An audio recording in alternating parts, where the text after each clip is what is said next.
No one announced the end. It arrived quietly. People did not rush for the exits.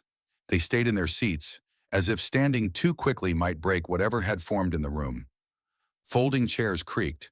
Someone wiped their eyes with the back of a hand. Another person stared at the floor, lips moving in silent calculation. The businessman remained seated now, elbows on his knees, hands open, empty. He did not look defeated. He looked altered. From the front row, a woman finally stood.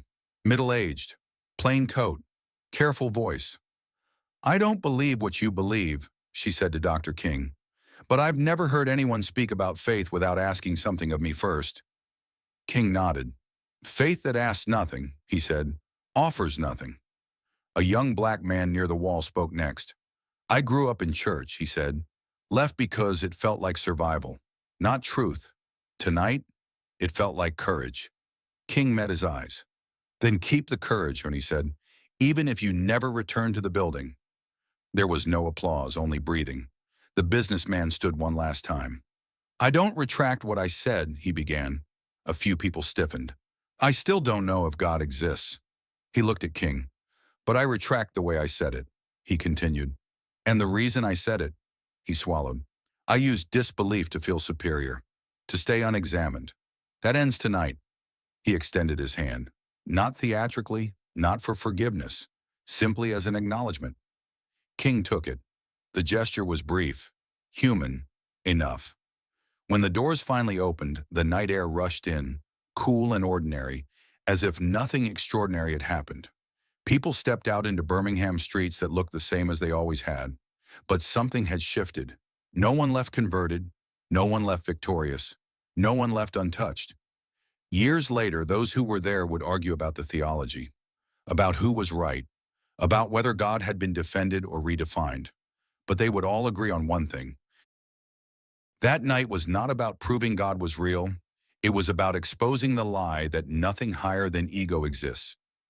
Dr. King gathered his jacket, thanked the volunteers, and walked into the dark without an entourage, without a sermon prepared for the aftermath. Someone asked him later what he thought had changed. He answered simply, "Nothing eternal needs defending. It only needs to be lived." And somewhere behind him, in a basement that would soon be empty again, a sentence that had been meant to humiliate had instead revealed something far more dangerous to power than belief. Conscience. The doors closed. The room went dark. But the reckoning went with them. The businessman remained standing, but the posture had changed. His shoulders were no longer squared. His hands no longer clenched. The certainty that had carried him into the room had thinned, stretched too far to hold its shape. For a long moment, he said nothing. Then quietly, almost reluctantly, he spoke. "I didn't come here to listen," he said. "I came to prove something." The room stayed silent. No one interrupted him now. "I came to prove that belief was obsolete," he continued. "That faith was a weakness we could finally outgrow. I thought if I said it plainly enough, 'Your God is not real,' the room would agree with me." He exhaled slowly. "And part of me hoped," he admitted, "that you would lose your temper." A few heads turned toward Dr. King. "Because if you had," the man went on, "it would have confirmed everything I already believed." He looked up, meeting King's eyes again. "But you didn't." The admission hung in the air, fragile and exposed. "You didn't defend God," the man said. "You didn't attack me. You didn't even try to win." His voice wavered for the first time. "You made me listen." A murmur moved through the crowd. Not applause, not approval, but recognition of something rare. "I don't know if I believe in God," the man said. "Not tonight. Maybe not ever." He swallowed. "But I know this," he added. "I used certainty like a weapon. I used intelligence to stay above being questioned. And I spoke tonight not from truth, but from fear." The word landed hard. Fear. "I was afraid," he said quietly, "that if there is something higher than me, then my success doesn't excuse my indifference." The room felt heavier, as if everyone had leaned into the same realization. "I was wrong," the man said at last. "Not about belief, but about you, and about what faith actually does." He looked around the hall. "I thought faith kept people small," he said, "but tonight I watched it make people brave." No one clapped, because this was not victory. It was surrender. From the back of the room, a voice broke the silence. "So what now?" a young man asked. "If belief doesn't make us better, and certainty doesn't either, what does?" The question opened the room again, inviting everyone back into the conversation. Another voice followed. "Can someone reject God and still live justly?" A third. "Is faith about truth or about responsibility?" The businessman listened now instead of speaking.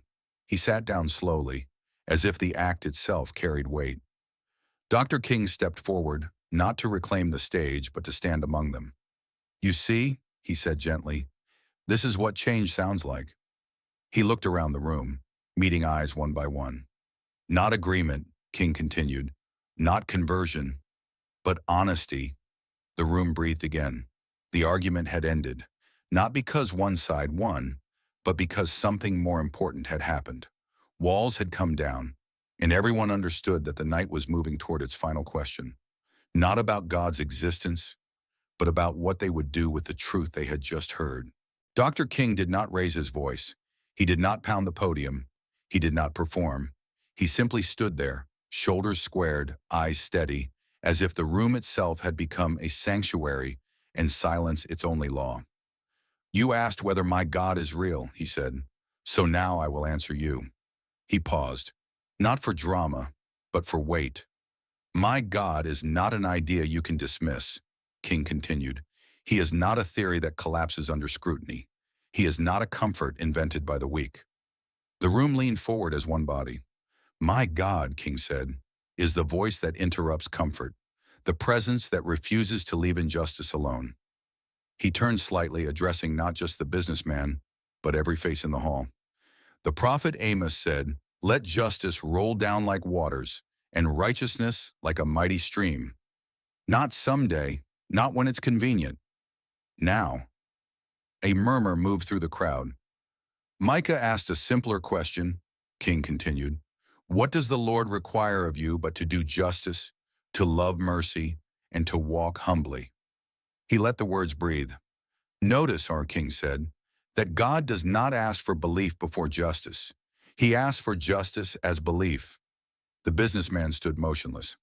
"You see," King went on, "a God you can easily deny is not the God we believe in." He paused. "A God who never challenges power, who never disturbs privilege, who never questions success." King shook his head slowly. "That God is unreal."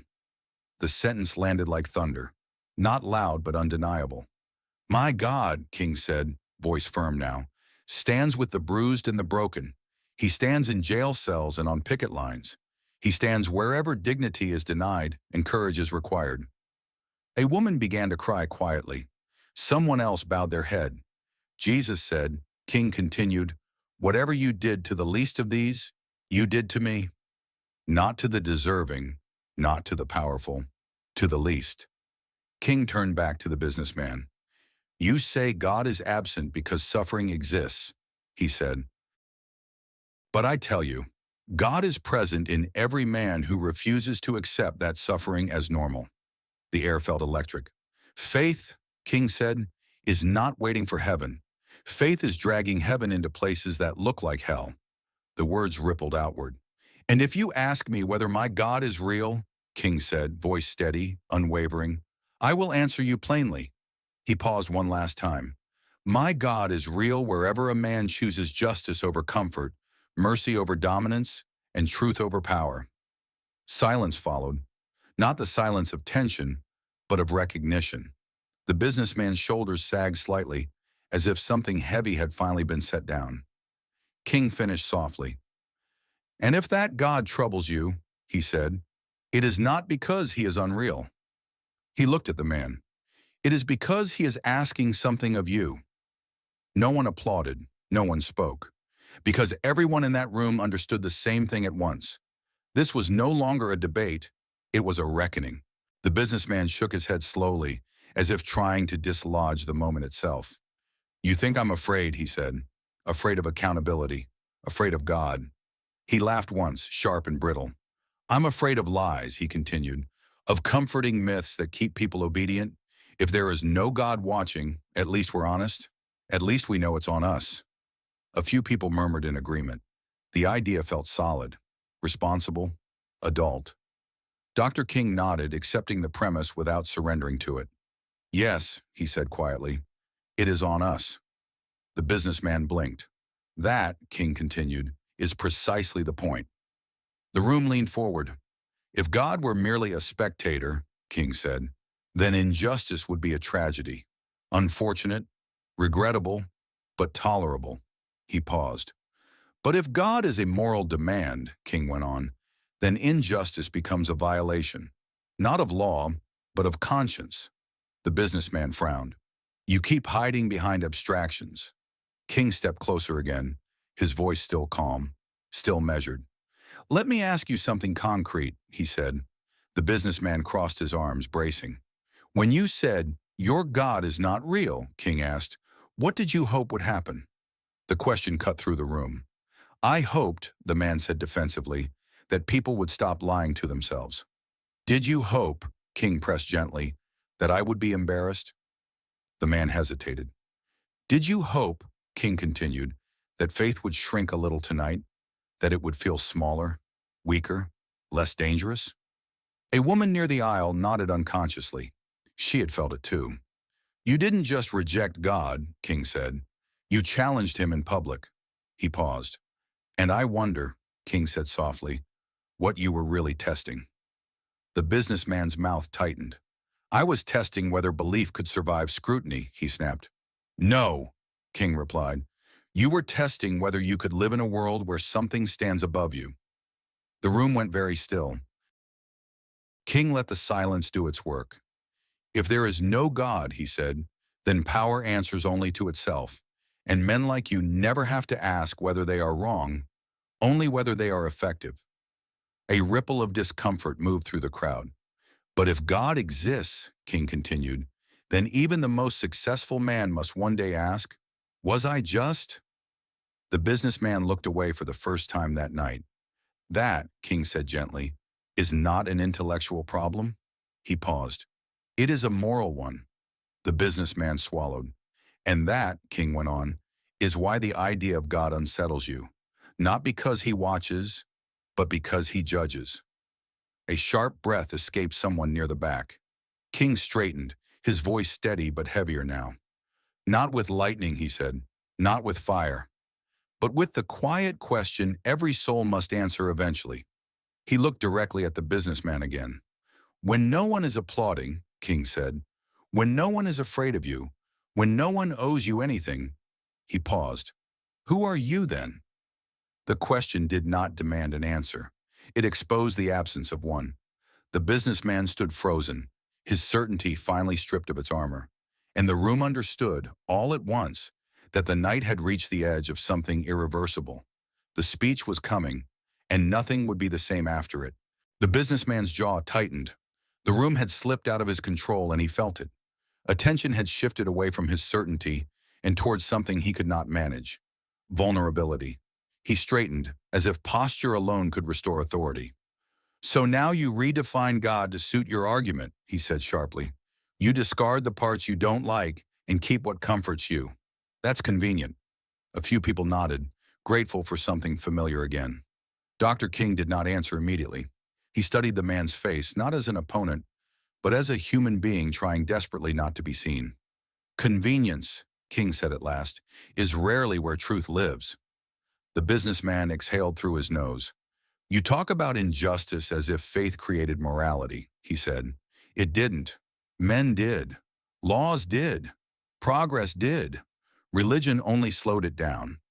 Then he crossed a line. Slavery didn't end because people prayed, he said. It ended because people with power decided it was inefficient. Civil rights won't come from sermons either. They'll come when your people stop waiting for heaven and start accepting reality. A sharp intake of breath moved through the hall. The phrase your people landed again. Heavier this time, uglier. A young black woman near the aisle clenched her fists. A pastor near the wall shook his head slowly. Dr. King's expression changed, not to anger, but to clarity. Sir, he said quietly, You have mistaken patience for passivity. The businessman smirked. I've mistaken nothing. King stepped forward, just one pace. Faith, King said, did not teach us to wait quietly. It taught us to stand when standing is dangerous. He lifted his eyes to the room. It was faith that taught enslaved men and women that they were not property, even when the law said otherwise, King said. It was faith that whispered dignity when the world screamed worthlessness. The businessman shook his head. Stories, he muttered. No, King replied. Memory. The room felt tighter now, charged. You speak of progress as if it appears on its own, King continued, as if power wakes up one morning and decides to become merciful. He turned back to the businessman. Tell me, King asked, what has ever restrained power except a moral demand greater than itself? The man opened his mouth, then stopped. King did not wait. Law follows conscience, he said, not the other way around. A murmur of agreement spread, quiet but undeniable. The businessman's voice hardened. You're romanticizing suffering, he said, convincing people that pain has meaning. No, King answered. I am refusing to let pain be wasted. He paused, then added, pain without meaning becomes despair. Pain with meaning becomes resistance. The man laughed, but it sounded thin. And this meaning comes from God? He asked. The same God who watched children beaten in the streets? King did not look away. No, he said. It comes from the refusal to let brutality have the final word. The room went silent again. The businessman realized then that something had shifted beyond argument. This was no longer a debate he could win by intellect or status. Dr. King's voice lowered, steady and firm. You asked whether my God is real, he said, but what you are really asking is whether there is anything that can tell power it is wrong. He paused. And that question, King said, terrifies you. The words were not shouted. They did not accuse. They simply named what was already there. And in that moment, certainty, for the first time that night, began to crack. The businessman remained standing, his chair still angled behind him like an accusation. He looked around the room, searching for support, for affirmation, for the familiar reflex of people protecting power. What he found instead was attention. Quiet, uncomfortable attention. You're psychoanalyzing me, he said. You don't know anything about my life. Dr. King nodded slowly. You're right, he said. I don't know your life. He paused, then added gently but firmly. But I know this country, and I know what it teaches men who look like you, and men who look like me. The room tightened. King stepped back toward the podium, but did not stand behind it. He rested one hand on the wood, grounding himself, as if what he was about to say required steadiness rather than force. I have stood in churches, he began, where the words love thy neighbor echoed from the pulpit, and then watched those same neighbors be turned away at the door. A woman in the second row lowered her head. I have knelt in prayer, King continued, asking God for courage, and then walked outside to see crosses burning on lawns, lit by men who claim that same God as their own. The businessman's jaw tightened. He said nothing. You speak of God's absence, King said, but absence can mean many things. Sometimes it means abandonment, and sometimes it means refusal. A ripple of confusion passed through the room. Refusal?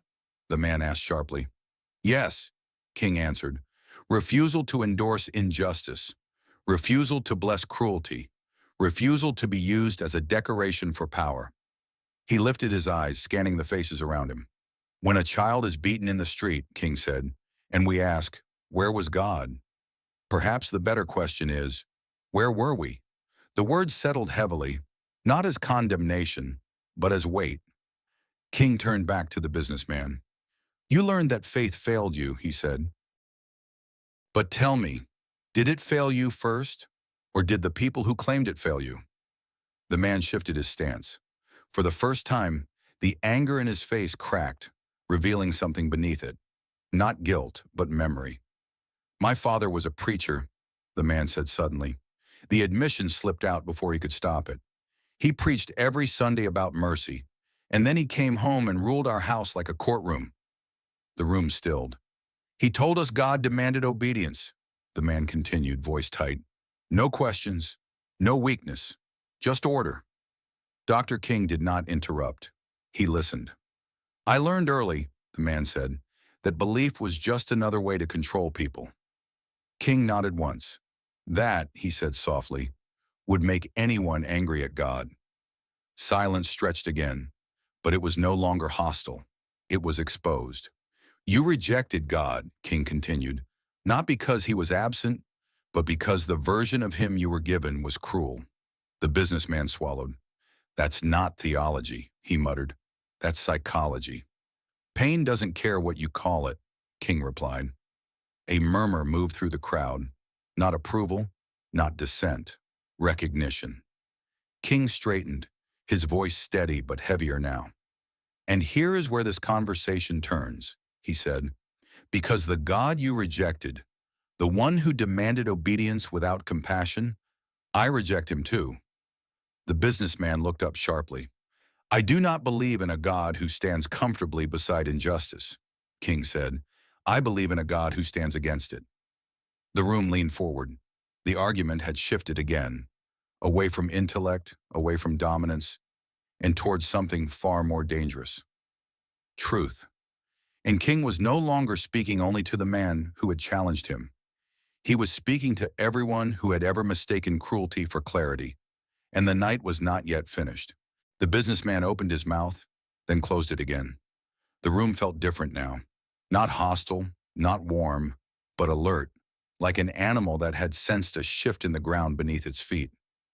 You're turning belief into surveillance, he said finally. A cosmic police force.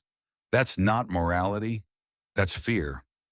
Dr. King nodded once, acknowledging the thought rather than rejecting it. Fear has been used that way, he said, by men who needed obedience more than justice.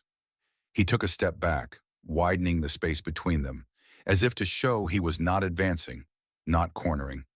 But the God I speak of, King continued, is not watching to catch us. He is watching to remind us who we are supposed to be. A low murmur moved through the hall. You say God isn't real because you don't see him intervene, King said, because suffering continues, because power still crushes the powerless.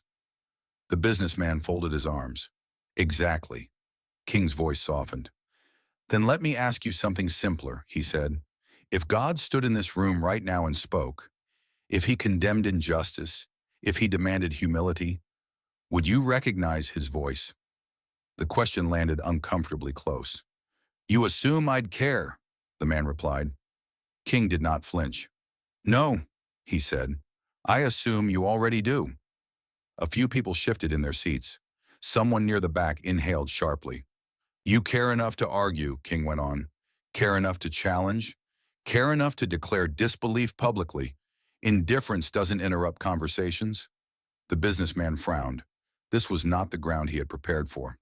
My disbelief, he said, comes from clarity.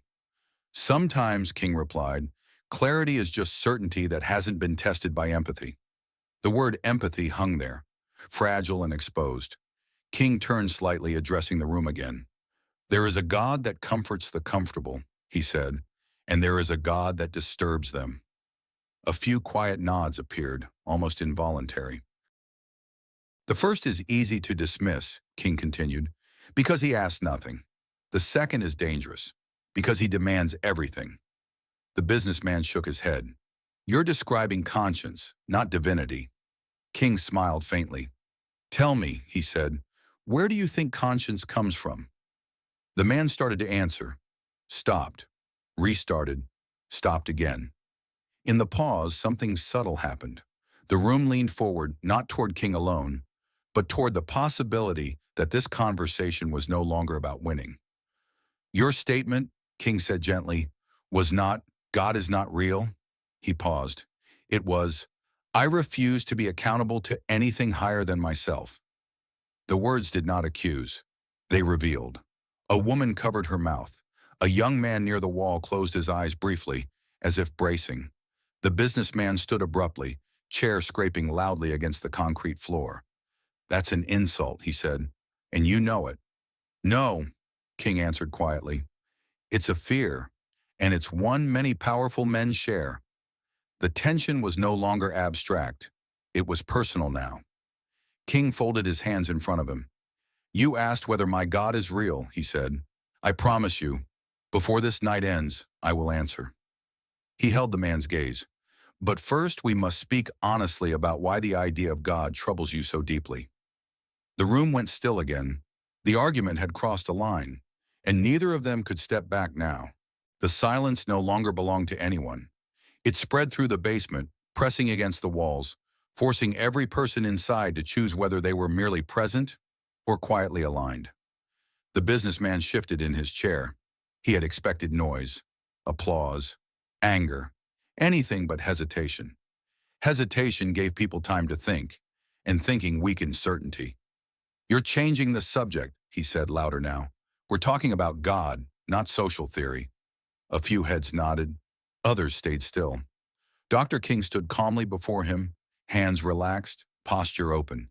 He let his eyes move slowly across the room, meeting faces instead of arguments. You're right, King said. We are talking about God. He paused. But not the God you're rejecting. A quiet scoff came from the third row. When people say, God is not real, King continued, they are often responding not to God, but to an image of him created by men who needed him to justify their power. The businessman leaned forward, irritation sharpening his voice. So God is just a metaphor now? No, King replied gently. God is a standard. The word settled heavily. A standard that reveals, King went on, how comfortable we've become with injustice, and how quickly we explain it away. A woman in the front row swallowed. A young black man near the wall straightened his back. Two men in suits exchanged uneasy glances. You're moralizing, the businessman said with a short laugh. That's all religion ever does. Yes, King answered calmly. Morality makes people uncomfortable, especially those who've learned to live without questioning themselves. The air tightened. Faith teaches people to endure suffering instead of ending it, the man snapped. Ending it how? King asked softly. With force, with control, with systems that work. Systems for whom? King asked again. The repetition was deliberate. It struck the same fragile place. The businessman exhaled sharply. You keep implying I'm the villain. I'm implying nothing, King said. I'm listening. That word rippled through the crowd. Listening. It felt out of place in a confrontation built on dominance. From the left side of the room, a woman half stood, then hesitated. King noticed immediately. You're welcome here, he said gently. She sat back down, shaken, unready. This is what belief does, the businessman said to the room. It confuses people, makes them doubt what's obvious. King turned toward the audience. Doubt, he said, is not the enemy of truth. He paused. Arrogance is. The room divided quietly. Some leaned back in defense. Others leaned forward, drawn in despite themselves. You still haven't answered me, the businessman said. Is your God real or not? King faced him calmly. I will answer, he said, but first we must be honest. The room stilled. This question isn't about God's existence. A pause. It's about whether we are willing to live as if nothing above us is watching. And for the first time that night, no one was certain which answer was more frightening. The question lingered longer than expected. The man did not answer immediately. He smiled, controlled, confident. The smile of someone accustomed to rooms adjusting around him. He leaned back, crossing one leg over the other, reclaiming authority through posture alone. My certainty, he said at last, comes from experience. He gestured vaguely around the hall. I've seen enough suffering to know there's no divine hand guiding anything. Only cause and effect, winners and losers. And faith, he added, has never saved anyone I've known. A low murmur followed. Not agreement, recognition. This was a familiar argument, often whispered but rarely spoken aloud in spaces like this. He introduced himself then, not out of necessity but intent. A businessman, a board member, a benefactor. His name appeared on plaques, his money-funded renovations and programs. People like him were called practical, realistic, forward-thinking. Ideal in fact, he continued. Belief doesn't stop bullets. Prayer doesn't dismantle systems. And God, and if he exists, has been remarkably absent when it comes to your people. The phrase your people landed hard, Dr. King did not interrupt. That silence unsettled the man again. Silence, when held properly, becomes a mirror. I don't hate religion, the man added quickly. I just think it's outdated. Useful once. But now, it keeps people docile, waiting, hoping. Instead of taking control, he scanned the room, inviting approval. Some avoided his eyes. Some stared at the floor. Others watched King closely, waiting for resistance. King clasped his hands loosely. You've described certainty well, he said calmly. But certainty is not the same as truth. The man scoffed. Truth doesn't require belief. Neither does injustice, King replied. The room shifted. King stepped closer, lowering his voice rather than raising it. You say faith never saved anyone you knew, he continued.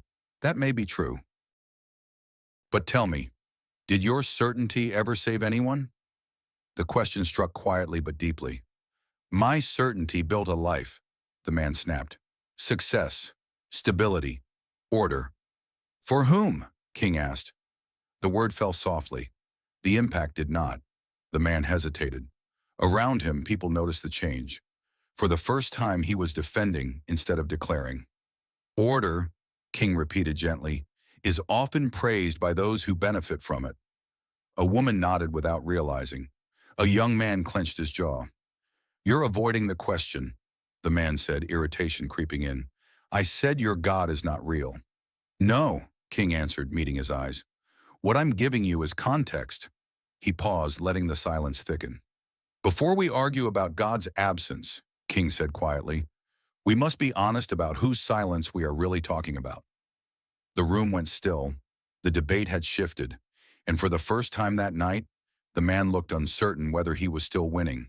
Birmingham, Alabama, basement of a civic community hall. April 1963, 246 people inside, standing room only. No one remembered the question that came before it. Everyone remembered the sentence. It was spoken from the third row on the right, calm, clear, almost bored. The way people speak when they believe they are untouchable. Your God is not real. For a brief moment, the room failed to react, as if the words had not yet translated into meaning. Then the silence collapsed inward. Faces tightened, shoulders stiffened. A few people inhaled sharply, then froze.